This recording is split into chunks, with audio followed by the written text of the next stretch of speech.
Өдрийн мэнд төргий Mining Post podcast-ийн ээлж дугаараараа уулзж байгаадаа баяртай байна. Энэ өдөр ирсэн зочдоо танилцуулъя.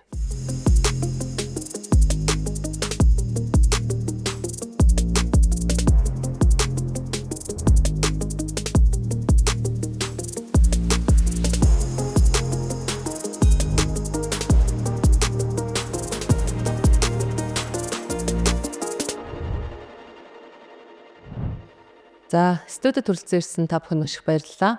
Тэгээд гурлаа яриагаа эхлэхээс өмнө дэлгэц рүү анхаарлаа хандуулад эдгээр хэдэн тоог бас хараад ярилцъя гэж бодож байна. За, эдийн засгийн хувьд бол одоо манайх өмнөд төрштөгөө ямар харилцаа хамааралтай вэ гэдгийг бас бид нар харж байна тий. Бид бүгд найрамдах ард улсын эдийн засаг 1% өсөхөд Монгол улсад экспортын хувь хэмжээ 4% тий. Эдийн засгийн өсөлт бол 0.6% байт юм байна. За, сүүлийн жилүүдэд бас бид нар яг хятад улс руу экспортлсон одоо түүхийдээ харах юм бол харьцангуй за ковидын үеэр бол багахан зэргийн бууралттай боловч жилээс жилд бас ингээ өсөж байгаа дүр зураг байгаа гэдэг тий. Гэхдээ нүүрсний маань одоо хувь хэмжээ илүү их давмгайлсан. За, зэсих бол яг ингээд графикаас харахад бол бүр тэгж амар огцон өсөлт бас харагдахгүй байгаа. За, төмрийн өдрийнх бол харьцангуй ингээд нэг тогтмол яваад байдаг. Ийм одоо баг 3 төрлийн түүхийд ийм давмгайлсан байгаад байдаг. За, тэгээд бид одоо яг аль улс руу экспорт хийдэг юм бэ? Буцаагаад хаанаас авдаг юм бэ гэдээ харилцаа хамаарлыг ингээ харах юм бол 91% нь бүгд найрамдах ард улс руу. За, багахан хэмжээний 4.7 Швейцар гэдэг. За, энэ маань одоо алтлаа байгаа хэл та тий. За, импортын бас одоо гол түнш орнууд маань бас импортын 40% нь Хятадаас, за 24.3% нь Оросоос, тэгээд за Япон, Европын холбоо гэдэг ингээ ороо явт юм байна.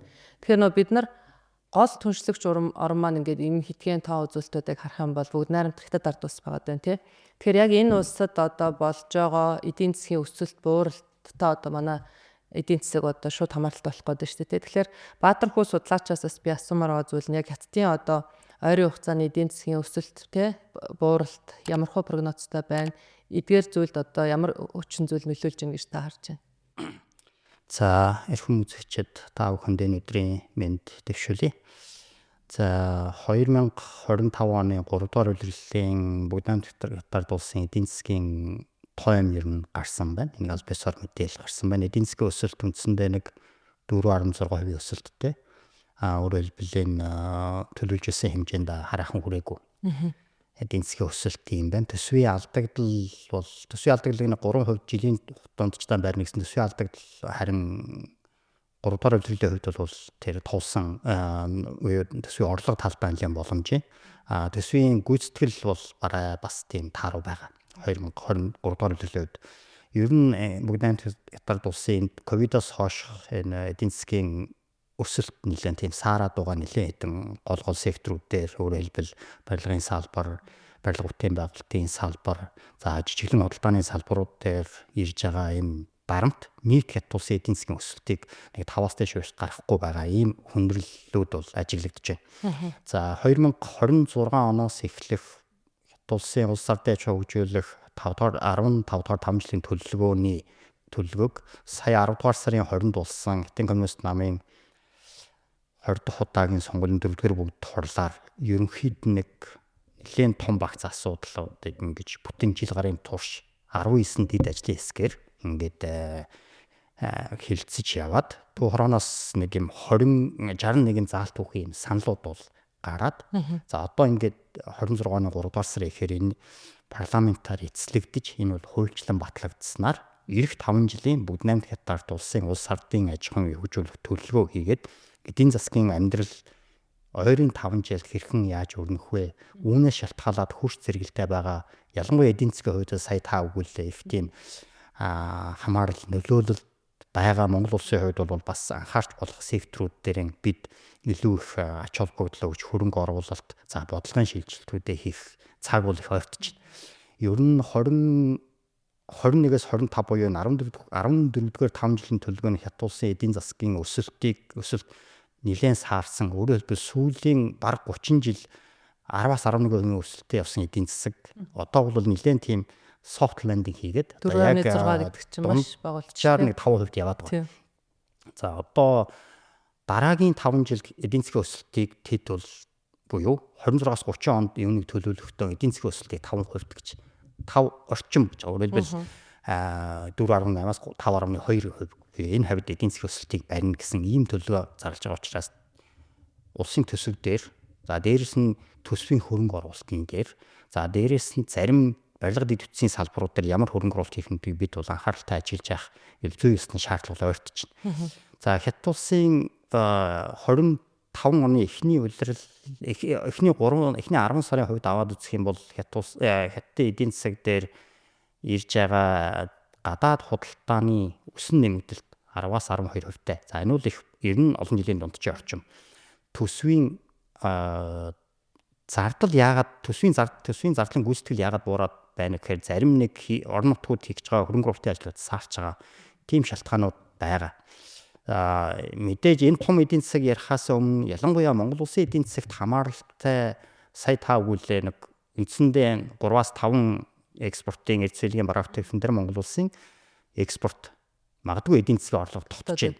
Энэ дээр бол нүүрс, зис, төмрийн хөдөр, жонш тэгээд газрын тус руу экспортлж байгаа 5 гол бүтээгдэхүүнүүд дээр аваад үзэхэд сүүлийн 22-оос 20 одоо энэ 5 сүүлийн 3 жил бол боломжийн тогтмол өсөлттэй явсан бодит хэмжээ.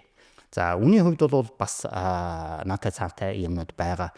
Одоо эхний 10 сарын байдлаар бид үндсэндээ бараг 70 сая шахчлаа тийм 69.8 сая тонн нүүрс экспортлчлоо.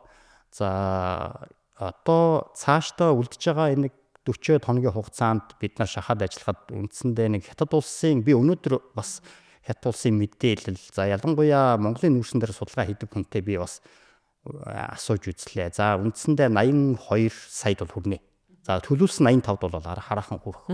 Арай боломжгүй байна гэсэн ийм прогноз хэлж байна. Их мэдээлэл гих ойр байдаг судлаачийн хэлж байгааг бол би бас нэлээ бодиттой байх болов уу гэсэн ийм таамаг байна. Үүний хувьд бид нар 25 оныхон төсөв дээр нэлээ өндөрөөр гэгээлгээр тавьсан тийм 105 $1 тавьсан. Гэтэл яг бодит байдал дээр оны эхний улиралд болсон энэ том хэмжээний уналтын дараа одоо бол дунджин нэг $74 хувьд явж байна. Энэ бол бидэнд бол үндсэндээ бараг 40% ийм алдагдал буюу бидэнд төсөвтөр ирж байгаа дарамт ийм байна. Цаашдаа бид үнэхээр одоо нүүрсний экспорт улс орны эдийн засгийг түлхэж авч явж байгаа гол эцэлгийн бараа бүтээгдэхүүн учраас Хятад улсын энэ нүүрсний зах зээлийг бид магадгүй 7-7 хоногор маш сайн судалж ялангуяа энэ оны эхэнд 2026 оны худалдаа авалтууд хийгдэж байгаа энэ чухал үе дээр бол бид байнга энэ мэдээллээр бас манай уулуурхайн салбарынхныг бол хангаж байх нэм их тийм манай уулуурхай ассоциацийн дээр манай салбарынхны хувьд бол чухал цаг үе ирж байна гэж харж байна. Ерөнхийд нь аваад бол Хятад улсын эдийн засаг ковидын дараах энэ аажим сэргэлт бол одооноос 25 оны 2 дугаар улирлаас илүү бодиттой арай бодиттой төвшөндөө хүрч байна. Өөрөөр хэлбэл 23 он бол эдийн засгийн хувьд хэцүү байсан. 24 оны ихэнх жил ерөнхийдөө бас тийм сайнгүй байсан. 25 оны үед Хятад улсын эдийн засаг нэлээд боломжийн буюу бусад нөгөө Хятад улсын хувьд бол нөгөө үйлчлэгээний эдийн засаг нэлээд өсөд үйлдвэрлэлийн эдийн засаг бол тогтвортой. Гадаад худалдаа өсөлттэй төсвийн орлого ингээд тогтворжод ирж байгаа гэдэг бол бас сайн зүйл. Гэхдээ Хятад улсын хувьд геополитикийн ийм хүндрэл бэрхшээлүүд байна. Одоо та биднийг одоо яг нь ярилцж байгаа энэ цаг үед ч гэсэн Америк Хятадын худалдааны дан хийгээд Карибын зөрчилдөөн хэлэлцээр бол үргэлжлээл явж байна. Дээрээс нь Зүүн Европын энэ хямралт нөхцөл байдал, Япон Хятадын энэ зөрчилдөөн хэрвээ энэ асуудал улам ингээд газар аваад явбал Япон Хятадын хооронд үнэтэй $310 тэрбум худалдаа байдаг. Үүнээс шалтгаалаад бас энэ Хятад улсаас экспортлонд явдаг энэ эрчим ялангуяа цахилгаан бараа, цахилгаан тоног төхөөрөмж, гэр бүлийн барааны экспорт багасвал энэ салбар дээр ялангуяа технологийн салбар дээр ирэх бас дарамт нэмэгдэхийг бас үгүйсэх аргагүй. Тэгэхээр ерөнхийдөө 25 оны хувьд бол Хятад улсын эдийн засаг их тийм боломжийн байлаа, илүү бодиттой төвшөндөө байсан. Энэ 4.8% өсөлт гэдэг бол маш бодиттой тоо, ямар нэг хөөсгүй тоо гэж би харж байна. Зөв. Тэгэхээр яг зөв эдийн засаг сая таны хэлдгээр өнгөрсөн жилүүдэд тийм сайнгүй байсан ч гэсэн бидний хувьд бол түүхийн эдийн экспортын хувь хэмжээ нэмэгдсэн шүү дээ. Тэгэхээр энэ дээр бас яг энэ нэмэгдэх гол хүчин зүйл нь юу байсан гэдэг дээр бас би давааны судлаачаас асуумаар байна л да. Тэгээ цаашдаа бид нар бас яг саяны таны хэлдгээр мэдээж за ад үзээд байдаг нүүрс маань бол одоо ингээд ойр хэдэн жилдээ бид нар тижээж явах нь бол тодорхой байна шүү дээ. Тэгэхээр цаашдаа бас яг энэ өсөлт за хэрэгцээ технологийн салбарт нь уналт өсөлт үүсэх юм болвол гээд ингээд нөгөө бүх зүйл дээр нь л бид нар хэрэглээг нь харж байгаа хэрэгтэй болж шүү дээ. Гол одоо импортлогч улсынхаа тий. Тэгэхээр энэ дээрээ бас ингээд бид нар тээвэр логистикийн хувьд бас бэлэн байна уу? Ямар одоо гарц гаргалгаа одоо бонтын сэргээлт реформын өрөөнд бид нар бас түүхийдийнхээ экспортын хувь хэмжээг нэмэгдүүлэх дахиад боломж бас биднэрт байгаа болов. За та бүдэд энэ өдрийн мэндийг хүргье. Тэгээд өөрж оролцуулж байгаа зүт нэгдүгээрт баярлалаа. Хоёрдугаарт нь яг асуудлаа ярихаас өмнө ганц нэг тодорхой зүйлүүд бас том тодруулаад хэлчихвэл гэж бодогдож байна. Юу гэхээр геополитикийн асуудал үнэхээр одоо юу гэдэг хятад асуудал байгаа ч гэсэн энэ маань буцаагаад манад яаж нөлөөлөх гэдэг нь өөрөө их сонь байгаа байхгүй. Тэгээд ингээд сүүлийн 3 жилийг хараад үзэх юм бол одоо нүүрсний бие хэмжээ бол өсөд явж байгаа. 69-аас явлаа. Одоо өнөөдөр бол 83 хүрэх гэж байна. 90-85-ыг зорсон гэж жил дараад өсөө явсан байгаа. Хоёрдугаарт нь болохоор дахиад нэг юм хэлэх юм бол энэ бие хэмжээ маань яагаад өсөд байна гэхлээр юу гэдэг хятад нөгөө талдаа одоо Америк, Канада гэдэг юм одоо Америкийн албатай улсууд, ASEAN-ы албаны улсуудтай асуудал үүсэж байна. Одоо Япон, Солонгос гэдэг ингээ асуудал үүсэх тусмал буцаад манай руу буюу одоо Монгол улсаас найдвартай эрчим хүч уул уурхайн бүтээгдэхүүнийг авахыг болоод илүүд үзэж байгаа хандлага бол байгаа. Тэгэхээр энэ маань өөрөө эргээгээд харах юм бол яг энэ мөрхөө одоо цонхыг бид илүү өвдөнтэй ашиглах юм бол магадгүй бид нар одоо юу гэдэг дид бүтц одоо уул уурхайн бүтээгдэхүүний экспортын бие хэмжээ үнийг бас өсгөөд авах. Одоо бид нар давуу боломжийг ашиглаад авах. Тэгээд энэ байдлаар цааш хадгалаад явах тийм боломжийг олж авах бас боломж байж болох юм гэж харж байгаа.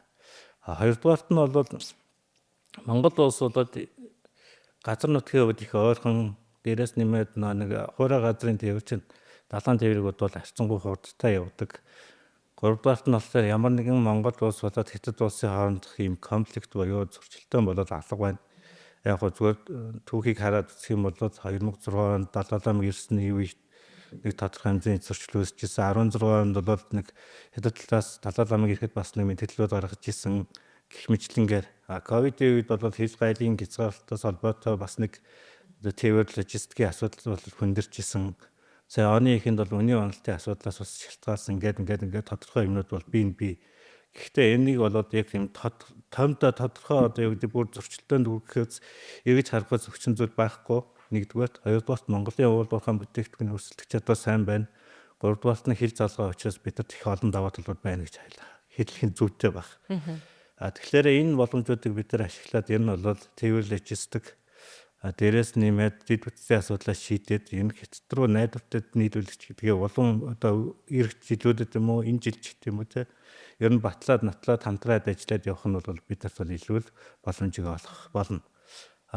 Тээврийн хувьд бол Монгол бас нэг жоон хүндрэлтэй юм асуудлууд нь юу байдаг гэхээр дон ихэвчлэн одоо юугаар зөөж байгаа автомашинаар зөөж байгаа нь өөрөө ингээд зардал чиглэл их гаргаад тэр маань өөрөө бидний бас нүүрсний үнийн ашиг өсөлтөх чадвар бас буурж байгаа хандлагууд бол байгаа. Хил гайлын дээр бол татварын болон тарифын бус хүндрэлүүд одоо хил гайлын нэвтрэх чадвартай холбогдуулаад бас биднийг сансан шиг гаргаж чадахгүй байх хандлагууд бас байна. Дараагийн асуудал бол хил даваад очиж байгаа тэр нэг хятадын талын татварууд байна. Бүгд мэдж байгаа 3-6% татвар байгаа. Энэ асуудлыг шийдэх асуудлууд гэх мэтлэнгээр бидний шалтгаалсан маш олон зүйлүүд байна. Яаж шийдэх вэ? 3% татвараа бид нар бууруулах боломж байна. Татваргүй олон улсаа одоо байд юм л шүү дээ. Тэгэхээр яг олон улсын туршлагыг хараад үзэх юм бол нүүрсний худалдаатай холбогдлолтой одоо бидний гол зорж байгаа зах зээл бол хятад ч дээ. Одоо Монгол одоо нэгэн газар нутгаа өрөөд явах чадхгүйс хятадтай бизнесийн одоо олон судлаач нарын хийсэн судалгааг хараад үзэх юм бол угаасаа бид нар эдийн засгийн хувьд хэд хараад болцсон байна. Өнөөдөр уул уурхай төсгөлдөөд нэг худалдаа авагчид бид нар бараа бүтээгдэхүүнийг нийлүүлж явах гэхэл тухайн худалдаа авагчтай бид нар харилцан ойлголцлыг бол маш өндөр түвшинд хүргэх хэрэгтэй. Энэ бол одоо ойрын жилүүдэд бол бид нар хийх ёстой ажил. Тэгэхээр энийг бид нар сайжруулахын тулд бол доор хажил бидний шалтгаалсан олон үйлдэлүүд алхмууд сэтлүүдийг бид нар ярьж хэлж ойлголцох хэрэгтэй юм. Үүний нэг асуудал нь болохоор энэ нүүрсэндээ тавигдж байгаа татварын асуудлууд байна. Одоо юу гэдэг нь Монгол улс чинь одоо хятад руу гаргаж байгаа нүүрсэн дээрээ бас Орос байна, Монгол байна татварууд төлөөд явж байгаа. Тэгэхэд одоо юу гэдэг одоо хэдийгээр худалдааны асуудал байгаа ч гэсэн Австралитай хооронд бол татваргүй байна. Нөгөө газар нутгийн ASEAN-ы бүлэг орнуудтай чи хятад газар нутгийн хил хязгаарын жоохон ч гэсэн зөрчилдөөнүүд бас харилцан үйл ойлголцлын асуудал байдаг ч гэсэн бас татваргүй гэж байна тийм үү. Тэгэхээр өнөөдөр одоо харилцан ойлголцол хамгийн өндөр түвшинд дэвж байгаа стратеги идүүрэн одоо харилцааны түвшинд хүрсэн бид татвартай яваад байдаг. Тэгэхээр энэ асуудлыг бид нар гац гаргалгын аргаас шийдэх ёстой болно. Тэгэхээр ер нь бол одоо хятад нөөц нөлөөлж байгаа улсуудын нийтлэг хандлагыг харахаар нэг болоод зөвхөн чөлөөт худалдааныхаа гэрээгээр шийдэд явж байгаа нийтлэг хандлага байна. Хөө болоод одоо юу гэдэг одоо олон улсын худалдааны механизмыг ашиглаад татвараа тэглүүлсэн тийм боломжуудыг ашиглаж байгаа улсууд бас байна. Тэгэхээр бид нар бол яг энэ дээр яг аль хөлбөрөө сонгох вэ гэдэг нь бол бас их сонио. Зүгээр ер нь бол Монгол улсаас бас юм ажил хийгдэж үү гэвэл хийгдэж ирсэн байгаа байхгүй. Жишээлбэл 2018 оноос хойш одоо юу гэдэг Монгол Хятадын хооронд одоо чөлөөт худалдааны асуудлыг ер нь яриа судлаад явж байгаа. Гэхдээ одоогор бол ажил хийгдээгүй байна. Монгол улс маань өөрөө бас чөлөөт худалдааны гэрээ байгуулжсэн гэвэл байгуулж ирсэн одоо юу гэдэг Япон Монголын хоорондын чөлөөт худалдааны гэрээний асуудал байна. Тухайн гэрээ бол хэрэгжээд явж байгаа. Гэхдээ бас яг сасан шиг үр дүнд хүрч чадаагүй байгаа тохиолдол бас байна. Хоёрдугаарт нь Аз нохын худалдааны хэлцээрт Монгол бас 2021 онд орсон. Энэ хэлцээрийг хэрхэн яаж ашиглаж бид нар илүү үр дүнтэй ажлууд хийх үү гэдгийг бас бодолцох хэрэгтэй, судлах хэрэгтэй асуудал байна. Яг өнөөдөр бол одоо хятад чинь өөрөө ингээд дэлхийд одоо энэ за ер нь бол багцаад байгаа нэг 28 улстай худалдааны хэлийн хөрөнгө оруулалтын тодорхой түвшингийн ингээд конфликтүүд байгаа байхгүй юу? Тэн дотроос хамгийн одоо юу гэдэг найдвартай бөгөөд бүтээгдэхүүн одоо бүсва зам хөтөлбөрт хамрагдсан хил гайлын хувьд ямар ч асуудалгүй тэгээд уул уурхаан хамгийн бага зардалтай хамгийн бага үнээр нийлүүлж байгаа Монгол улс өнөөдөр татваргүй болох асуудал энэ худалдааг хөнгөвчлөх асуудлыг бол олон арга замаар шийдэх бололцоо бол байгаа гэж л харж байна. Одоо тэгээ бид нар чи эргээд нүүрс буцааж худалдаж аваад шүү дээ тий. Нөгөө шахмал түшгээд тий. Тэгээд тэн дээр нь эсвэл бид нар татвараа тавьдаг ч юм уу эсвэл тэрийг нь татвараас одоо нэгэн тал авч байгаа юм бол тий бас тиймэрхүү гарц гаргалгаа хайвал боломж байх юм байна тий. За ер нь бол өнгөрсөн жилийн статистикийг харахад чинь 82 сая гаргаснаас 56 саяныхаа кокс чухнэрс байсан. Ингээд бодох юм бол яг ерөнхий татвараар суур татвараар үзэсгэлээр нэг 120-30 сая долларын татварыг өдөр бид нар ямар ч хэсэн хятад төлцсөн байгаа. Тэр хятадаас оруулж ирж байгаа хагас кокс төлшин дээр бол бид нар одоо юу гэдэг татварыг нэг удаагийн арга хэмжээ буюу одоо юу гэдэг тодорхой нэг нөхцөлөөр бид нар хөнгөлөх арга хэмжээ байж болно. Энэ бол цаашдаа одоо юу гэдэг энэ урт хугацааны энэ төлшийг одоо аваад ашиглаад явна гэсэн үг бол биш шүү дээ. Тий. Бол зөвхөн бид нар өөрсдөө коксжуулна, эсвэл угаан сайжруулна тий. Сайжруулсан төлш үйлдвэрлэх тал дээр асуудал дээр анхаарах учраас яг энийг бол бид эцэс шийдэл гэж харж ирээсээ болох. Тэгээ сая бас Баатархүү судлаач маань доктор хэлж байгаагаар хэрэгцээ ойрын 5 жилдээ ингээд стратеги төлөвлөгөөнд гараад эдийн засаг гайгүй докторжно гэсэн ийм хүсэлттэй хүлээлттэй байвал бид нар 80-га 100, 100-га 120, 140 болох гарцыг нэмэгдүүлэхэд юу яг одоо бодиттой ажил хийх шаардлагатай вэ? За тий. Би за ер нь бид яг бодтой тоол харж ямар юм байна. Ер нь одоо бид бол энэ автомаар тээвэрлж байгаа 85 сая болвол бидний хувьд бол үндсэндээ тулцсан хэмжээ. Үүнээс л өөр тийм боломж багтай. Хоёрдугаар төмөр зам гашуун сухад ганц модын чиглэлийн төмөр зам ашиглалтанд орсноор тэгж огцон нэмэгдэхгүй. Би дахиад нэг өсрөөл 20 сая л нэмэх боломжтой. Тэгэхээр бид бол ерөнхийдөө 100 саяас илүү гарсан тийм 120 150 мянга гэсэн тийм экспорт хийн гэсэн тийм бодлоготойгоор эдийн засгийн төлөвлөлт хийж авахтанч болохгүй. Бид ерөнхийдөө 100 саяын тогтмол экспорттой цаашдаа явж байвал энэ үед бидний хувьд бол маш хангалттай тоо. Тэгээд ч бүгд Петрод улс жилд нэг 400 гаруй сая тонн нүүрс өнгөрсөн жил нэг 450 одоо энэ бол түүхэнд одын хэмжээ. Энэ жил бол дахиад энэ бүр 16-7% буурсан баг. Эхний 10 сард. Тэгэхээр энэ цаашдаа өснө нэмэгдэхгүй. Тийм учраас нэг улсаас 100-аас магадгүй 30-аас дээш хувийн хараат болох. 4-ний 1. Тэгээд тэд бас өсөхгүй. Тийм учраас бид бол ер нь эдийн засгийн төлөвлөлт хийхдээ магадгүй 26-7 оны улсын төсөв 26-ны төсөв тодтогох эсвэл 27-ны төсөв хийхдээ бид маш бодтойгоор болгоомжтойгоор энэ 100 саяас дээш гэсэн ийм тоог бага авмаар байна. Хоёрдугаарт ер нь бидний төмөр замын холболт үүснээр тийм том хэмжээний өснө нэмэгдэл гарахгүй юм чинь одоо бид ямархуу бусад төрлийн тээврийн боломжуудыг одоо юу гэдэг бид Монгол Хотын хооронд хуучныг өсөн одоо ингээд 5 төмөр замын бондтой болоод за магадгүй ойрын 2 жилийн хугацаанд 3 төмөр замын бондтон зэрэг холбогдоод эхлүүл бид бусад өөр төрлийн уул уурхай эрдэс байлгийн бараа бүтээгдэхүүний экспортыг бодолцож эхлэх ёстой. Одооноос эхлээд бид юуны төмрийн хөдөр за дээрэс нь жонш гэх мэт ийм бусад төрлийн экспортыг бодож эхлэх нь бол зүй ёсны тулцсан асуудал болж эхэлж байна. Яагаад гэвэл гашуун сод ганц модны төмөр замын холболт үндсэндээ 27 онд ашиглалтанд орно. За шивээ хүрэн цэхээгийн чиглэлийн бонд бол төмөр замын холболт бол үндсэндээ дууссан. Одоо улс төрийн шийдвэр хүлээж байна. За энэ хоёр бонд дээр гэхэд том хэмжээний нүүрсээс бусад өөр төрлийн том хэмжээний бараа ачаа эргэлтийг одооноос эхлээд манай зам тээврийн яам судалж байх тийм шаардлага тулгарч байна. Бид эдийн засгийн төлөвлөлтийг алийн болгон бид бол энэ эдийн засгийн солонгоруулын уул уурхай бусдын засаг за дээрэс нь энэ нэг төрлийн бараа бүтээгдэхүүний хамаарлаас салъя гэж бодож байгаа учраас би бол бас нэлээ өөр альтернатив хувилбар юу байна?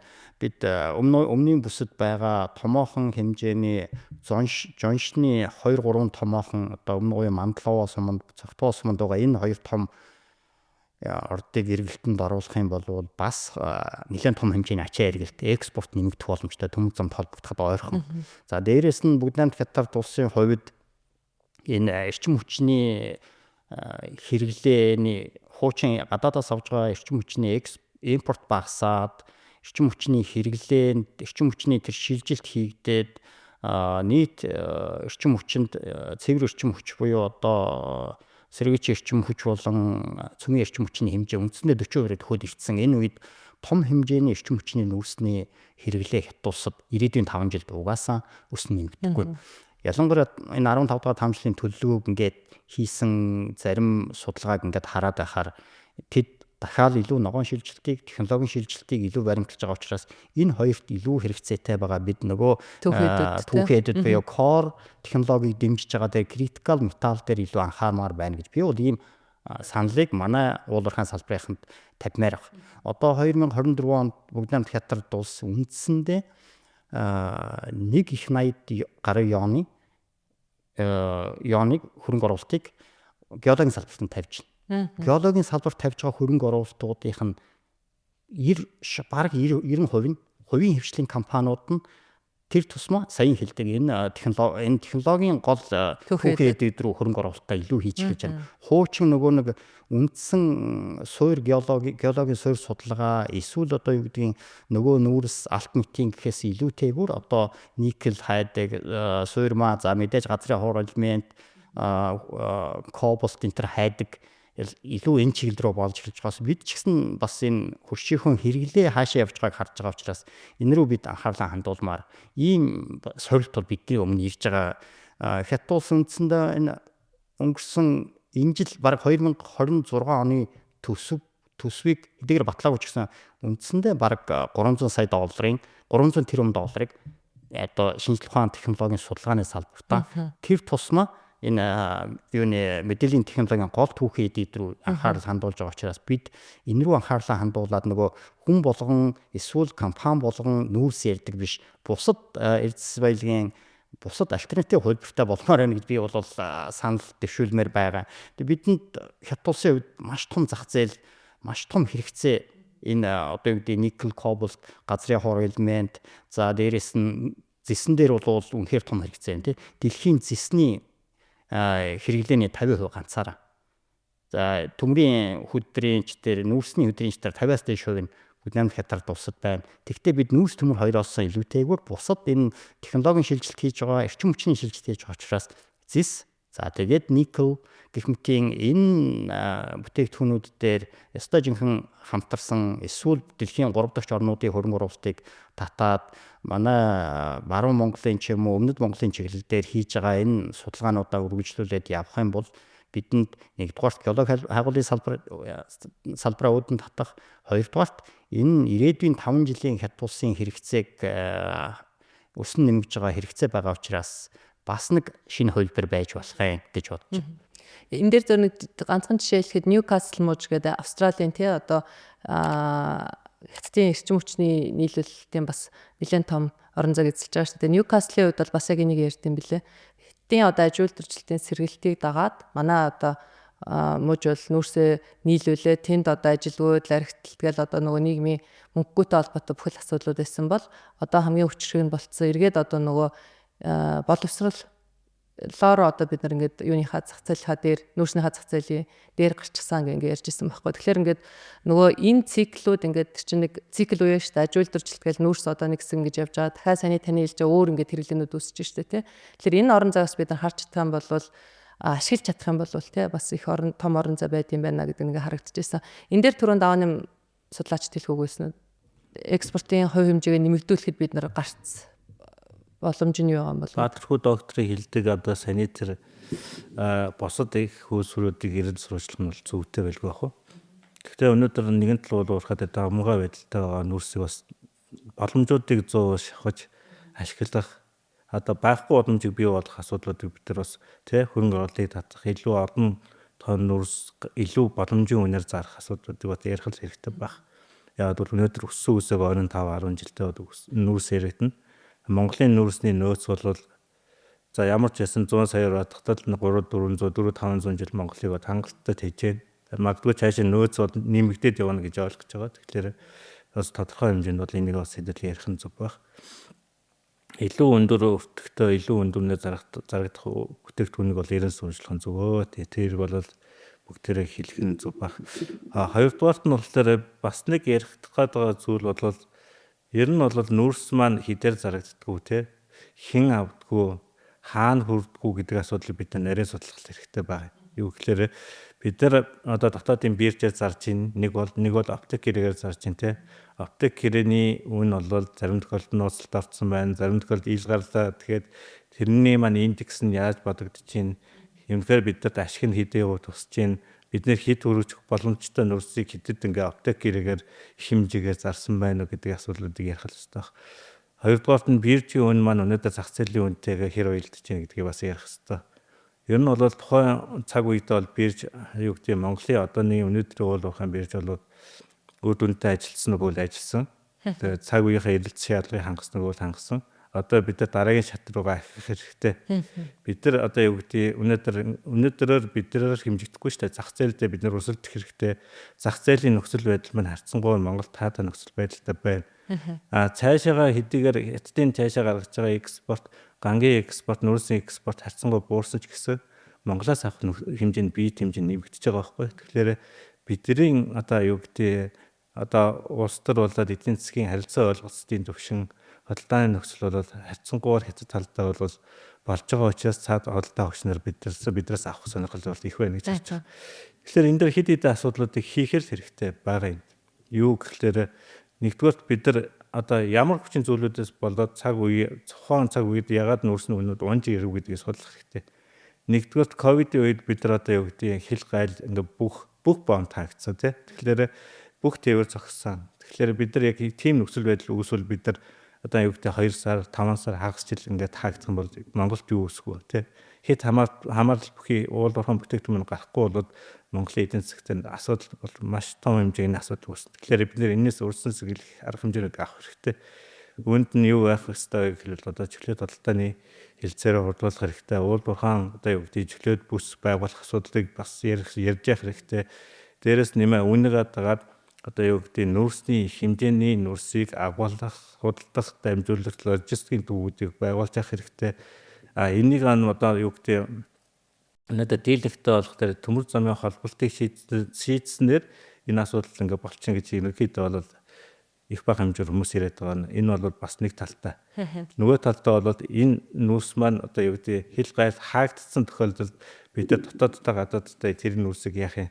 Одоо юу гэдэг сая оныхэнд цагаан ганц модны талбай дүүрсэн учраас нүүрс авчих боломжцоог байна гэхэд бид нар нүүрсний экспорт зогсож байгаа хэрэг. Тэгэхээр энэс бид нар яаж урьдсан сэргэлээ. Нэг хоёрдугаарт нь бол тэр одоо улс төрийн ямар нэгэн асуудал үүсэх юм бол бид нар яаж шийдэх юм. Далаад одоо тэр кейсийг бид нар яаж ер нь бол сангамжуулах юм. Ер нь бол дэлхийн зах зээлийн нүүрсний үн нэг байдаг. Монголын зарж байгаа нүүрс бол энэс дараа 30-40% бага байгаа шүү дээ. Тэгэхээр яаж энэ нүүрсний жишг одоо олон улсад муу хятад зарагдж байгаа. Ядаж бид нар хятадын одоо тэр Австралийн нүүрсний жишгтээ хүрэхэ болий хятадын дотоодын нүүрсний төвшөнд үнэ заадаг болох хэрэгтэй байхгүй. Тэгвэл бидний энэ орлого маань өөр өсөөсөг 20-30% нэмэгдээд ороод байна. Тэгэхээр энэ 20-30% нүүрсний орлого нэмэгдэж орж исэн тохиолдолд одоо энэ одоо том бүтээн байгуулалт одоо яг тийм мега төслүүд одоо энэ цалин хөлс нэмэгдүүлэх гэх мэтлэгээр нийгмийн асуудлыг хүртэл шийдээд явах болцоо байна. Тэгэхээр яг энэ асуудлуудаа өнөөдөр одоо Монгол улсад хамгийн гол орлого олж байгаа энэ бүтээгдэхүүн буюу энэ одоо стратегийн экспортын бүтээгдэхүүнийг бид нар яаж одоо илүү орлого үн цэнийг нэмэгдүүлэх үү, илүү орлого олох уу, илүү хэмжээгээр гарах уу гэдгийг л нарийн судалж ярих хэрэгтэй. Яг үнэ. Одоо наа чи нөгөө бие хэмжээ бид нар өсөөд байна, буураад байна гэл ингээ яриад шүү дээ. Гэхдээ тэр нь үнийн савлгаа матаа гэдэг шүү дээ. Одоо өнгөрсөн жилийн та баг бие хэмжээгээр дүүцчихэд үн ингээ 30-40% унчлаа гэж байна. Тэгвэл тэр нэгж одоо тээвэрлж байгаа нүрсний үн цэнийг яаж нэмэгдүүлэх вэ? Нөгөө эцсийн бүтээгдэхүүний нэмүүртэг яаж шингээх үү гэдэг асуудлаа бас их ярих хэрэгтэй юм шиг байна тий. Тэгээ саяхан авсан мэдээлэлээр бол манай нүүрсний яг үндэ бид бол бас нөгөө алим болгон одоо түүхийн нүүрсийг одоо нөгөө хэлэхэд ухаалд гаргаад байгаа. Бид энэ нэмүүртэг шингээх ялангуяа манай нүүрс яагаад бага үнээр зарагдаад байна? Сая энэ 30% гэж ярьж тий. Энэний ялгаа бол зөвхөн бид нүүрсийг түүхэд биш бүтээгдэхүүн болгомоор л байх. Өөрөөр хэлбэл бид одоо байгаа энэ угаах үйлдвэрүүд, байжуулах үйлдвэрүүд за дээрээс нь одоо за мэдээж алстан бид бол кокстэй ч кокс үйлдвэртэй ч болдог ч юм уу. Ийм байдлаар нэмүүртэг шингээх нь бол тэгжээж бид тогтвортой чанартай л байх хэрэгтэй. Одоо бол бид түүхэн идэл зарж байгаа. Бид бүтээгдэхүүн зарахгүй байгаа гэдгийг бид ингээд бүрээ маш сайн ойлгомоор байна. Яагаад бид манай үн хямд байна гэвэл яагаад бид түүхийгээр нь зарж байгаа. Манай чанар тогтвортой биш байгаа үнэндээ. Яагаад гэвэл байгаль дээр байгаа нүүрсэн дотор чулууч явж болно, эс шорооч явж болно. Үнийг бид тэр ковшчин тэгж ялгах боломжгүй. Тэгээд яг үнэтэй бол бид нэгэн бид хөлийн зөвшөөрч хэрэгтэй юм. Тийм учраас бид цаашдаа нүүрсээ нэг бол маш сайн ангилдаг. Хэрвээ түүхээр зарчих чавал эсвэл бид одоо байжуулаад, угаагаад, хуурай болон усан ийм нойтон байжуулах үйлдвэрүүд дамжуулаад. Тэгэх юм бол хятадын зах зээлд манай нүүрсний үн маш тогтвортой явах юм. За өндөр нам нь бол за тэрийг бол үл мэдээ. За бид бол тогтвортойгоор магадгүй энэ урт хугацааны тээврийг туулаа 3 дахь орн руу ч гэсэн зарагдахад манай нүүрс өрсөлдөх чадвар энэ үед л нэмэгдэх боломжтой. Түүнээс биш юу гэдгийг бонд олон нэмэгдээд, төмөр зам нэмэгдээд манай нүүрсний экспорт 120-30 юм уу нэмэгдэх тийм боломж бол айгүй бага байгаамаа.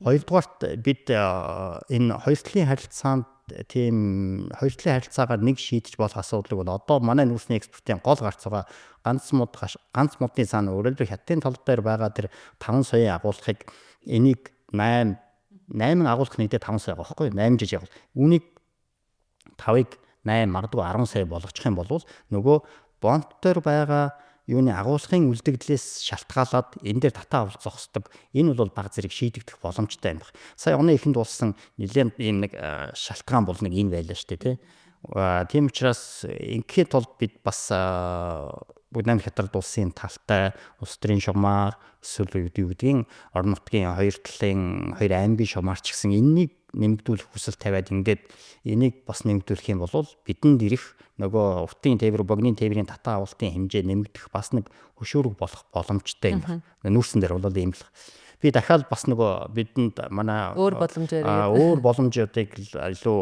бас ярилцмаар байгаа юм. Одоо жишээ нь Монгол Франц улсын засгийн газрын хэлтсээрийн дагуу хийж байгаа ураны одоо 28 оноос эхлээд ураны салбартаар бид бол ураны экспорт гэж улс болох гэдэг шүү дээ. Хятад улсын хувьд ч гэсэн энэ ураны салбарт нэлээд том хэрэглэгч. Тэгэхдээ ураны экспортын хувьд үйлдвэрлэгчийн хувьд ураны одоо хэрэглэгчийн хувьд гэсэн бас нэлээд шин тоглогчтой. Одоо энэ 25 онд л нэлээд том хэмжээний үндэсний нэгдүгээр том уурхайнуудлын үгэн хүчний талаар ашиглаж эхэлж байгаа. Жилийн тэд 15 мянган тонны маш том хэмжээний түлшний хэрэглээ байна. Гэтэл бид араа хийж 2500-ыг 2000-ыг л гаргана гэж байгаа шүү дээ. Тэгэхээр энэ урд айлд ийм том хэмжээний хэрэгцээ учраас бид дахиад бас энэ ураны салбарт ч гэсэн хайгуулаа хийж энэ бас дэлхийн энэ чиг хандлага буюу энэ сэргийгч эрчим хүчний шинэ эрчим хүчний хандлагад илүү зохицож бас одооноос эхлээ бэлтгэл ажлаа хангахын тулд ураны салбарын хайгууллын ажлыг бол лен дэмжмээр төр засгаас нь энэ одоо байгаа хязгаарлалтуудыг жаахан өргөн тавиу болгож өгмөр санагдаж байгаа. Өөрөөр хэлбэл бид геологи хайгуулгын салбартаа илүү нэмүү хувийн хвшлийн хөрөнгө оруулалтыг татахын тулд энэ лицензийн нэг ойлгомжгүй байдлаас гараад нэг юм нээлттэй шудраг иймхүү ил тоод ийм байдал руу явмаар байгаа. Одоо чи миний авсан мэдээлэлээр Монгол улсын хэмжээнд байгаа нийт хүчин төгөлдөр байгаа тусгай шүүрлийнх нь 3-1 нь хайгуулах, 3-2 нь ашигтай болоод яг тийм нэг буруу зүй тогтолцоор орч байгаа. Уг нь онлын хувьд чинь хайгуул нь өмнө олборлолт нь хойно байх хэрэгтэй ийм байгаа. Тийм учраас энэ дээр ураны за дээрээс нь сая миний хэлдэг тэр нөгөө юуны critical metal-ын салбарын энэ чиглэлийн хайгуулын талбайнуудыг бас нэгэн боломж хэмжээгээр нь ялгаад гадаад дотоодын хөрөнгө оруулагч нарт санал болгох юм бол бас их чухал үр нөлөө үзүүлж байгаа. Бүгд найрамд хятад улсын үе зэсийн хэрэглээ өдөр их тусам өснө нэмэгдэжээ. 24 онд гэхэд 23 оноос 13%-аар өссөн гэж байгаа байхгүй зэсийн хэрэглээ. Энэ зэсийн хэрэглээ өсөн нэмэгдээд байгаа учраас одоо юу гэдгийг дэлхийн зэсийн хэрэглийн 50% хангаж байгаа хятад улсын хувьд одоо зэс одоо би 2 өдрийн өмнө авсан 10,500 болцсон байна шүү дээ. Хятад улсын Шанхай бирж дээр Шанхай бирж LM2-ын зөрүү их бараг 1000 орчим байдгаас одоо айгүй багасчихсан. Их ойртсон байгаа учраас үнэхээр том хэрэглээ байгаа учраас бид зэсийн салбар дээр том хэмжээний хөрөнгө оруулалтуудыг хиймээр дээрээс нь илүү за бид өөрсдөө хөрөнгө оруулах чадахгүй бол юм нээлттэй болгомоор байгаа. Манай улсын геологийн салбарт чог хөрөнгө оруулалтуудыг хаваад үзэхээр улсын хэмжээнд үндэсний геологийн албаар дамжуулж хийж байгаа хөрөнгө оруулалт үнэхээр хангалтгүй байгаа. Энэ дээр бид өөрөө хөрөнгө оруулж чадахгүй бол бусад гадаадын хөрөнгө оруулагчид жаахан нээлттэй хандмаар санагдаж байна. Хятад улсын хувьд 10 хүрэхгүй төрийн өмчийн ихэнх нь 90% нь хувийн хвшил гэдэг бол бид үнэхээр харамсалтай тоо баримт байгаамаа.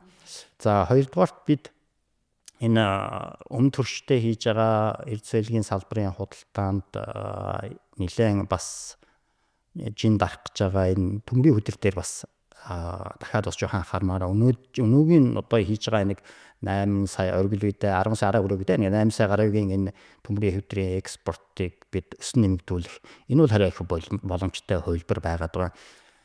За манай төмрийн хөдрийн нэлээд гол чиглэл бол ханги мандлын бомбтоор гарч байгаа. Ханги мандлын бомбтын хүчин чадлыг энэ чиглэлд манайх дотоод Монгол талаас төмөр зам тавьсан. Бүгд найрамд хятад улсын талаас тавьж байгаа төмөр замыг хүчин чадлыг нь өргөдгөх ажил бас 25 онд бүрэн дууссан. Өөрөөр хэлбэл тэр өөртөө тохиол холбооны ажлууд нь хятадын талдаа бүрэн дууссан учраас одоо энэ бол 10 сая тонны бараа эргэлт хангалттай явах төмөр замаараа явчих ийм боломжтой болсон учраас энэ дээр бид төмөр замын манай хойд чиглэлээс за дээрээс нь энэ дорноговын чиглэлээс явж байгаа төмөр замын экспортыг үндсэндээ бид энэ даблдах энэ амбицны төлөө ойрын 2 жил даблдъя гэсэн ийм амбицны төлөө явах бол бүрэн боломжтой. Яагаад гэвэл манай төмрийн өдрийн за нөөцийг бол бид ярилдаггүй хангалттай. Бид манай үйлдвэрлэлийн зардал, олборлолтын зардал маш хямд. Тийм учраас хятад улсын зах зээлд өрсөлдөх бүрэн боломжтой. Яагаад гэвэл хятад улсын Хөбэ болон Өвөр Монголын за Бугут болон энэ хавьд бол манай нэг 10-аас 15 сая төмрийн хөдрийг шингээх бол хангалттай нөөц байгаа учраас бидэнд бол энэ чиглэлдээ манай хоёр дахь экспортын бараа бүтээгдэхүүн дээр бид энэ төмрийн хөдөр дээр ойрын хугацаанд ийм зорилго тавиад бас нэг жоохон хүчин чармайл тавиул яасан бэ гэж бол бодож байгаа. За гуравдугаарт манай гол дараагийн бас нэлээд анхаарж байгаа бараа бүтээгдэхүүн бол экспортын гол бараа бүтээгдэхүүн мэдээлэл бүтээгдэхүүн бол мэдээж энэ жонш. Одоо жонш бол Оросын холбооны улс хятад улс руу бид бол ингээд ойр ойрцоо хэмжээгээр гаргаж байгаа. цаашдаа энэ Тэнжингийн биржийн дээр ер нь ковидын үед ч бараг унаагүй энэ жоншны үн өсөн нэмэгдэж байгаа учраас дээрээс нь Хятад улсын энэ хойд нисдэх жоншны нийт ер нь нөөц нэлээд багассан. Жижиг үйлдвэрүүд жижиг уурхаануудыг хаачсан. Гэтэл Хятад улсад энэ жоншны хэрэглээ маш тогтмол. За дээрээс нь Хятад улсын үйлдвэрүүд баяжуулаад дахиад 3 дахь орн руу Япон, Солонгос руу энэ тэр технологийн гол компани гол хэрэглэгч нар экспортдаг учраас бид жоншин дээр бол бас том тоглогч байх буруу боломжтой. Одоо жишээ нь өмнө говийн чиглэлд байгаа 2 том уурхай чинь одоо үндсэндээ бараг л 4 сая тонн гэж маш том нөөцтэй маш том нөөц байгаа. Энийг бид ингээд эргэлтэнд оруулах тийм боломжууд бол харагдчихна. За мэдээж бидний хувьд энэ юуны газрын засны салбарт бол бид хэдийгээр олборлогч ч гэсэн бид бол энэ том тоглогч биш. Гэхдээ бид өнөөгийн байгаа энэ газрын засныхоо барьж байгаа үйлдвэрийг тижээх нөөцийг дотоодоос хангахад бид 50% одоо нийлүүлэлт хийж чадна хийн төлөө байгаа зорилт байгаа ч гэсэн бид дахиад хайгуул дээр хугацаа алдаж байгаа зүйлүүд байг. За 3 дугаарт яг уу за 4 дугаарт нь яг бидэнд сүүлийн үед байгаас нэлээ одоо сайн мэдээг хүү одоо өмнө говийн чиглэлд байгаа тэр нөгөө Австралийн билүү нөгөө телмийн ресурсын ч юм уу тэр төсөл газууд тий газын төсөл байгаа. Энэ бол бас бидний хувьд манай эрчим хүчний нэг чухал одоо шинэ солиушн байж болохын одоо энэ оны 5 сард би Хятад нэлээ бас төр засгийн томоохон уулзалтанд оржиход тэд энэ чиглэлийг маш сайн судлаад одоо яг манай өмнө 3 засгийн цаагуур хүртэл энийг хэрвээ ашиглалтанд орох юм бол татвал Хятад улсын дотоодын шүлжээ холбоо руу хэрхэн ойртож болох гайхамшигтай судалсан бэл. Тэгэхээр одооноос эхлээд бид үнийг экспорт хийгээд эсвэл Улаанбаатарын энэ чиглэл рүү эсвэл одоо экспорт руу гарах талаар одооноос эхлээд бид яриа хэлцээ эсвэл ядчил техник эдийн засгийн тэзвийн хэмжээний судалгаа хийж эхэлж байх юм. Хугацаа бол их алдах гэдэг. Өөрөөр хэлбэл таны ярьж байгаа циклийг бид юусаа алдаж болохгүй. Ийм сорилт бол бидний өмнө байна. За дээрэс нь бид нэлээд бас дараагийн төвшөнд анхаарч болох зүйл бол энэ алт байна те. Геополитикийн энэ тогтворгүй үед алт бол мэдээж өсдөг. Яг энэ юуны дагуу дөрмийн дагуу ингээд алтны үн бол хэрэглээ үн бол үнэхээр хангалттай хэмжээнд өслөө. Бид алт хөтөлбөрийг хэрэгжүүлэхээр ингээд 2 жилийн өмнөөс нэлээд ухаалан явсан ч гэсэн тийм амжилттай болсонгүй. Жил тушааж байгаа алтны хэмжээ улмал буураад багасаад байна. Энэ дээр засгийн газрын хяналт за дээрээс нь хяналт муу байв уу эсвэл манай бодлого буруу ямар нэгэн байдлаар энэ алтыг тушаагдахгүй байх энэ ямар нэгэн бас бодлогын буруу шилжилт хийв үү гэдэг дээр би бол нэлээ бас бодлогын буруу зүйл байсан учраас алтны үйлдвэрлэл тогтвортой хэрнээ Монгол банкнд тушааж байгаа алтны хэмжээ багасаад байна гэдэг бол ямар нэгэн байдлаар бас бидэнд алдаа дутагдал байна л гэж бол зөв. За маш хэрэгтэй 4-т гэж байгаад бараг 6-7 сайн хэрэгтэй асуудлуудыг төвшүүлчлээ. Гэхдээ яг нөгөө таны яг хэлдгээр хэдийгээр засгийн үн ингээд өсөж байгаа ч гэсэн Шанхай бирж, Лондонгийн бирж хоёр бол үн ойролцоо явж байгаа ч гэсэн Америк бол өөрсдөө биржийн үнийг нэлээд өндөр байлгаад тэндээс нөөцлөх арга хэмжээс аваадах шүү. Одоо зарим нь бүр ингээд мөнгө хадгалах биш, валют хадгалах биш, зэс авч нөөцлөх юм бол илүү эрэлт нэмэгдэх гээд байна гэд. Яа харахгүй нөгөө засгийн ордууд маань үүрсэн тэнд байх агуулга нь буурсан учраас эрэлт нэмэгдээд байхад тэрний үн цэн одоо нэмэгдэх нь бол цаг хугацааны асуудал болчихж байгаа юм билээ. За гисэн хэдий ч бид нар одоо сая нөгөө давааны судлаачийн маань хэлдгээр за геополитикийн хувьд бол биднэрт одоо явж байгаа энэ олон улсын нөхцөл байдал давуу талыг бас бий болгож байна гэдэг шүү дээ.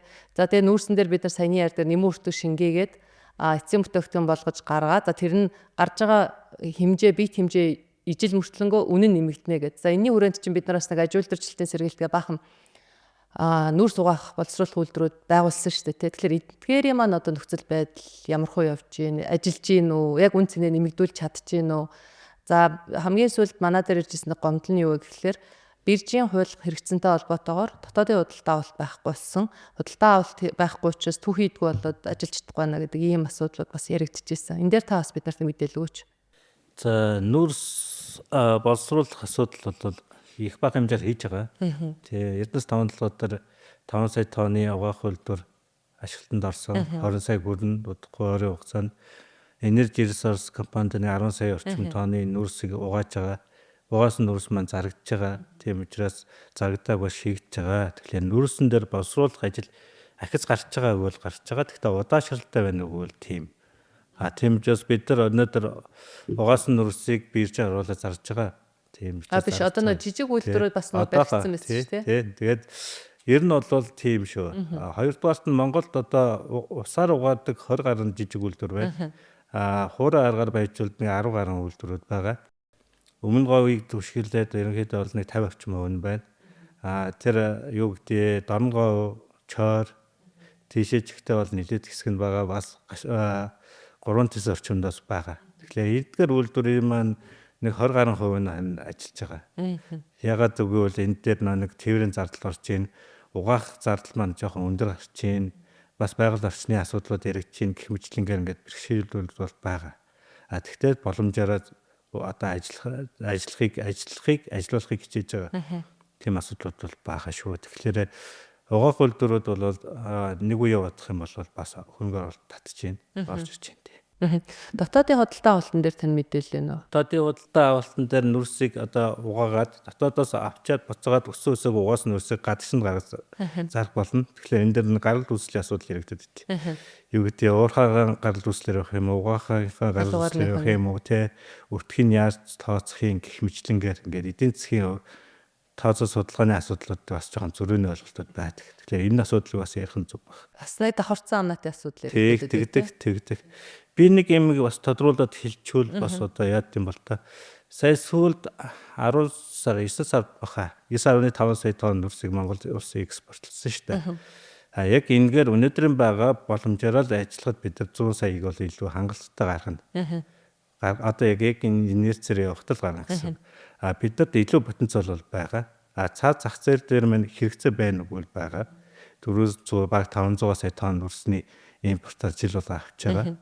Тэгэхээр бид нар энэ дээр улс төр дипломат олон улсын харилцаа, хоёр улсын харилцаа ойролцоог одоо дээр энэ дээр нэг жоохон хөшүүрэг хэрэгтэй, дэмжлэг хэрэгтэй л гэж харагдаад байгаа. Гашуун сухад ганц мод чиглэлийн авц зам маань нэг зам байгаа шүү дээ. Тэр маань параллел зам тавигдаад явж байгаа. Бараг гүйцэтгэл нийтэнд төгссөн.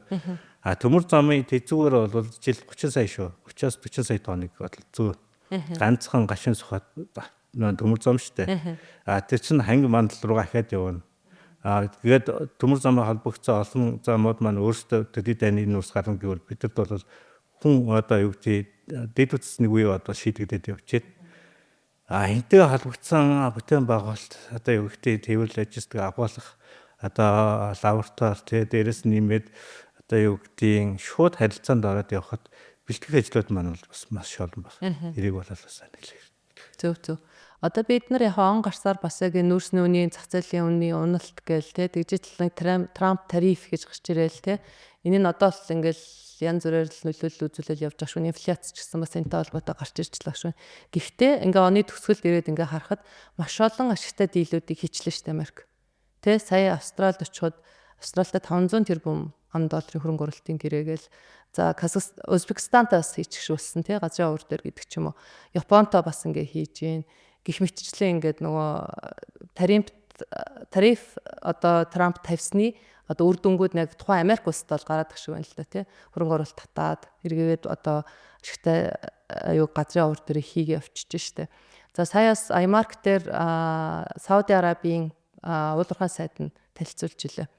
6 хайгуулын лицензтэй байсан. Өнөөдөр манайх бодитор хөрөнгө оруулалтад 260 хайгуулын лицензтэй болоо таны сайн ярьдаг Тэгэхээр яа харахгүй одоо бид нар нөгөө 20 жил ингээ хийргэсэн. Нэг л хэдхэн л асуудлаа тойрч яриад байдаг. Ингээд яг энэ судлаачдын хувийг манай ингээд засаг түрмээ сонсдог бол маш олон асуудлыг бид нар одоо ужирхаас нь эсвэл нөгөө маш өндөр өртөг төлж ойлгохоос өмнө уулан засчих боломж ингээ харагдаад байдаг. Одоо энэ нэг жишээ нь төмөр замын асуудал Асцаац тухайн үед салбарын мэрэгчлүүд бүгд л хэлж ирсэн. Энэ буруу юм аа гэл тэгэл 20 хэдэн жилийн дараа одоо бидний холбооно гэдэг маш өндөр өртөөр алдагдсан цаг хугацаа өртгийн ингээл боломжуудаа алдаал хийж штэ. За 34% гээл те оюутлогын 34% гээл тухайд бас л энэ ассоциац болол ингээл хилээлээсэн. Гэтэл өнөөдөр бас 10 хэдэн жилийн дараа ингээл ногдол ашиг авчдсангүй гэл ингээл сууж идэг. Тэгэхээр яа харахгүй та бүхний ярьсан саяны энэ асуудлууд одоо энэ хайгуул арчимжуулаад өгөөч те. Зөвхөн одоо нүүрс хийж харахгүйгээр дотор нь ядаж энэ салбарыг солонгоруулад өгөөч. Тхийн тулд ийм ажлууд хийх хэрэгтэй байна гэж энэ хэлсэн ажлуудын маань бас яг ингээд төр засаг сонссоод заавал бид нарыг 10 20 жилийн дараа нөөтгөө нэг ойлгож иж засдаг биш. Одоо яг ийм хурдтай явж байгаа дэлхийн цаг үеийн нөхцөл байдалтай бид нэг зэрэгцээ далхаад чаддгүй маа гэхэд ядаж нэг ингэж хэрэгдээд нэг багчсан нэг цаг хожоод явах хэвээр болов гэдэг үүднээс бас бид нарыг нэвтрүүлээ ингэж хийгээд байгаа. Тэгэхээр хамгийн сүүлийн асуултаа бид хоёроос асуухад саний геополитикийн нөхцөл байдлаас давуу тал үүсэх юм байна. Сул талууднаас биднэрт юу үүсч болохын тэндээс бид нар одоо ер нь яаж урьдчилан сэргийлж тэ одоо эрсдлийг арай бага байлгах дээр анхаарах хэрэгтэй юм бэ. Энэ дээр бас та хэдийн бодлыг сонсмоор байна. Геополитикийн энэ хямрал нөхцөл байдал бол тийм ойрын хугацаанд шийдэгдээд тэгцэрээд дэлхийн шинэ дэг журам тогтоход бол болоогүй болоогүй. Энэ дахиад энэ хэдийгээр одоо энэ 7 хоног үеийн Орос Украиний асуудал ингээд нэг инхийн тэр 28 заалт үхээ инхийн гэрээнд ямар нэгэн байдлаар хариу өгөөд энэ явлаач гэсэн энэ хэрэгжил дахиад нэлээ удаан хугацааг туулах том сорилтуудыг даван туулах бэрхшээл байна. За энэ бол манай Улаан төдийгүй манай улсын тээвэр логистикийн салбарт маш том манай бүр хойд хаалгыг гүнзсэнд нь хааж байгаа ийм проблем бэрхшээл. За гих мэтийн за мэдээж энэ Трампын буюу Трамп тариф буюу энэ Орос хятад Америкийн худалдааны энэ дайны нөхцөл байдал бол үндсэндээ энэ бүтэн жилээр хойшлчлаа шүү дээ. Саяын энэ Солонгос улсын уулзалтаар өөрөлдвөл Хятад Америк хоёр тарифын дайн дундаа хамтарч ажиллаад магадгүй энэ 25 оны гүйцэтгэлээр Америк хятадын худалдааны эргэлт өсөн нэмэгдэх магадгүй 720-30 тэрбум руу ойртох ийм дүр зураг харагдаж байгаа учраас энэ ойрын хугацаанд геополитикийн нөхцөл байдал яг энэ хэлбэрээрээ явагдах учраас бид дотоод илүү анхаармаар санагдаад би энэ дээр 2-3 зүйлийг 2 зүйл дээр бүр ингээд хэлмээр санагддаг зүйл бол нэгдүгээрт энэ уул уурхайн салбараас бид улс орны эдийн засаг хамаарж байгааг хүн болгон мэддэг хэрнээ ялангуяа манай улс төрчдөр хэвлэл мэдээллийн байгууллагын хэмжээр одоо хэтэрхий ингэж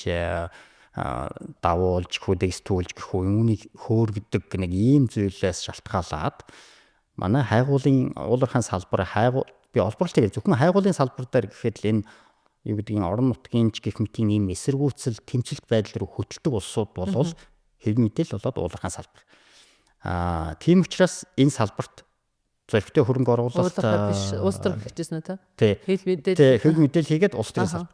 Тийм учраас энэ гадаад дотоодын хөрөнгө оруулагчид зөвхөн гадны дотоодын хөрөнгө оруулагч хүртэл энэ хайгуулын салбарт ингэж зоригтой хөрөнгө оруулалт хийхээс ингэж бас жоохон эмээдэг ийм зүйл байна. Үүнийг энэ хууль эрх зүйн үе зохицуулах өөрөөр хэлбэл хайгуулын лиценз авахд орон нутаг гэж яг юунийг хэлж байгааг маш тодорхойгүй. Сумыг хэлж гинэ, аймгийг хэлж гинэ, багийг хэлж гинэ гэдгээр үүнийг нэг шаттай болгоод өгчхүүл энэ хайгуулын салбарыг ингээд нэг хурдан өөрчилчих нэг ийм гарц гаргалгаа харагдаж байгаамаа.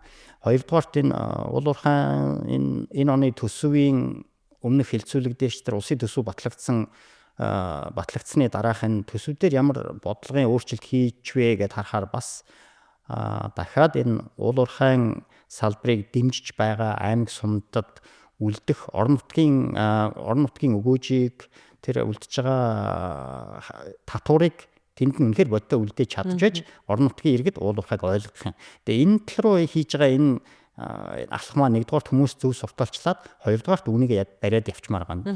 Тэгэхгүй болохоор хин нэгэн эсэргүүцэнгүүд айдаг сандардаг бодлогоос ухардаг баймааргүй байна гэж одоо бодож байна. Тэгээд ирээдүйн энэ геополитикийн өрчлөлт таамаглашгүй энэ нөхцөлд бид дотроо л учрал олмоор байна. Яг үнэ.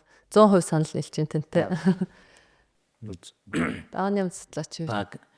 Геополитикийн энэ өөрчлөлт мэдээ сайн тамаатай янз янзын эффект үзүүлж байгаа. Тэгээд яг энэ Орос Украины дайны асуудал шийдэгдэх юм бол Монголд маш таатай нөхцөл үүсэх байх гэж би зүгээр боддتي.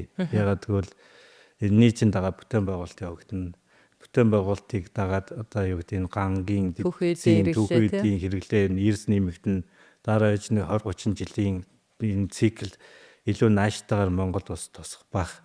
Тэгэхээр Монголын төмрийн өдөр докторийн ярьдаг Монголын төмрийн өдөр дээрээс нь нүүрсний асуудлууд бол эрэлт хэрэгцээ эрс нэмэгдэн. Тэгэхээр бид нар яг ингээд супер энэ циклийг одоо яаж ашиглах вэ гэдэг асуудал яригдана. Угаасаа энэ дайнд дуусна. Гэхдээ одоо юу гэдэг ойрын хугацаанд уу хэсэг хугацааны дараа юу гэдэг л асуудал байгаа. Тэгэхээр энд бид нар бэлдэж явах хэрэгтэй шиг бодогдчихаг. Бидний анзаарсаар бол хоёрдугаарт нь бол хятадын одоо эрчим хүчний орон зай доторх энэ нүүрсний гаралтай эрчим хүчний үйлдвэрлэл бол нэг эрчим хүчний аюулгүй байдлыг хангах гэдэг агуулгаар бол тогтвортой байхаар байгаа. Хэдий бууралцтай байх ч гэсэн эрчимтэй буухгүйгээр 50%-аас дээш нь бол нүүрсний цахилгаан станц бол ажилласаар л байх. 2050-60 он хүртэл бол байна гэдгийг харагдсан. Харагдаж байгаа судалгаан дээрээс тэгэхээр энэ дээр бол хэрэгцээ бол байсаар байх болно. Тэгэхээр энэ дээр бидний итгэх санаачлах бидний ажилдаа одоо юу гэдэг өрсөж ажиллах өрсөлдөөн дундаас илүү одоо юу гэдэг хожих тэр одоо стратеги тийм үү бодлого төлөвлөлт чухал байх. Хоёрдугаарт нь одоо Монголын нүүрс одоо кокс нүүрсч бай, хөрөн нүүрсч бай, чулуун нүүрсч бай. Ерөнхийдөө бол үний үед яг харьцангуй хямдхан байгаа. Жишээлбэл одоо юу гэдэг Дорнод аймагт байгаа хөрөн нүүрс одоо яг зэхлийн цаад талдаа гараад алтан эмэлч гэдэг юм уу цаашаа гараад явж байгаа нүүрснээс бараг л 40-50% хямдхан байх жишээний. Ганц моддоор гарч байгаа нүүрс бас тодорхой хэмжээр хямдхан байх чинь ганц модон дээр хямдхан цаашаа хэрэглэгчдээр орж байгаа үн бас бүр эрс хямдхан байх чинь. Тэгэхээр ер нь бол бид нар хэд баг үнээр өсөлтөх биш харин найдвартай нийлүүлэгч гэдэг стратеги барьж ажиллаж чадах юм бол бид нар эцсийн хэрэглэгчтэй холбоо одоо яг координац хийж чадмаар байгаа. Тэгэхээр бид нар эндээсээ юугаар хожих вэ гэхэл нэгдүгээр нүүрсний бит хэмжээг илүү их хэсгэж хожирно. Хоёрдугаарт үнийг өсгөж чадна. Гуравдугаарт бол цаашдаа бол бид нар энэ нэг олон мега төслүүд чинь хэрэгжүүлж чадна. Энэний сүр болно. Одоо энэ олон одоо юу гэдэг нийгмийн асуудлуудыг хоригдлогдсон бүх нийгмийн асуудлуудыг шийдэхэд энэ бол тодорхой акц гаргана. Тэгэхээр л энэ дээр бид нар илүү дотооддоо гадагшаа ойлголцлоо хийх хэрэгтэй. Энэ дээр тодорхой хөрөнгө оруулалтыг хийх хэрэгтэй. Ер нь бол зүгээр ахаад жоохон нурцсан болчих واخ. Ер нь төсвийг бид нар юу гэж хараад байна гэхээр зарцуулалт гэж хараад байгаа. Төсвийг бид нар орлого талаас нь орлогыг яаж нэмэгдүүлэх талаас нь яаж энтэй үр дүнтэй ажиллах вэ гэдгийг ер нь бол маш бага ярьж байгаа. Зүгээр нэг үн зоочоод тэгээд тэр үн л одоо орж ирэх мөнгөгүй шүү дээ. Бид нар энэ үнийг одоо юу гэдэг $70 бид $80 $90 болох боломжууд дээр хөрөнгө оруулалт хийх. Тэр үнэхээр менеж хийж амжихгүй бол одоо энэ Монгол дээр одоо юу гэдэг хөвсгөлийн байх, уянч байд магадгүй хөрөнгө гадны хөрөнгө оруулагчдад дотоод хийж болцоотой ажиллаад маш олон баг.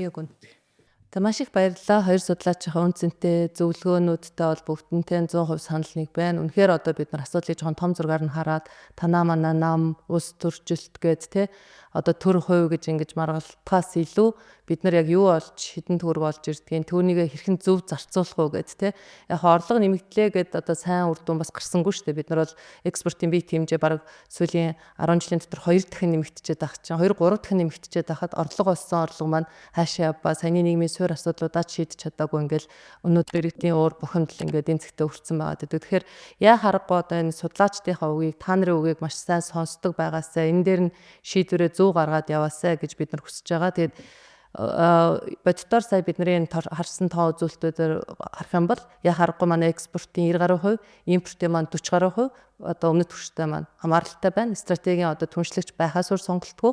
Харин яаж бид нар өрсөлдөх чадвараа нэмэгдүүлэх үү, үн цэнийг яаж шингээх үү, эргээд олж ирсэн мөнгөө яаж одоо эргэж зөв зарцуулах уу гэдэг нэг юм асуудал бид нарт байгаа. Тэгээд саяны ярьдгаар үнэхээр хайгуу судалгаа эрчимжүүлээд өрсөлдөөнд зах зээл дээрээс бид нар бас яг зөвхөн нүүрсээ биш ингээд дараагийн одоо металлуудаа түүхийдээ худалдах. За түүнийг одоо бусад улстайгаа харилцаанд ороход бид нар бэлтгэх гэдэг. Энэ бол одоо маш том ажил юм билээ шүү дээ. Бэлэн байх гэдэг. Тэгэхгүй бол одоо ингээд үүнийг савлцдаг, тэнгуүтэн сандарч гүгээл нэг шийдвэр гаргадаг. Тэрэн дараа нь зөв буруу гэж нөгөө маш яаруу санд руу гаргаж байгаа шийдвэр болгон маань эргээд дандаа үр дагаврыг дагуулад байгаа учраас бас энэ алдаагаа бид нар давтахгүй байх гэдэг дээр их анхаарах хэрэгтэй байна гэж одоо энэ сүүлийн 35 жил гаруйн одоо бөхссөн энэ бол асуудал дээрс ингэж харагдаж байгаа.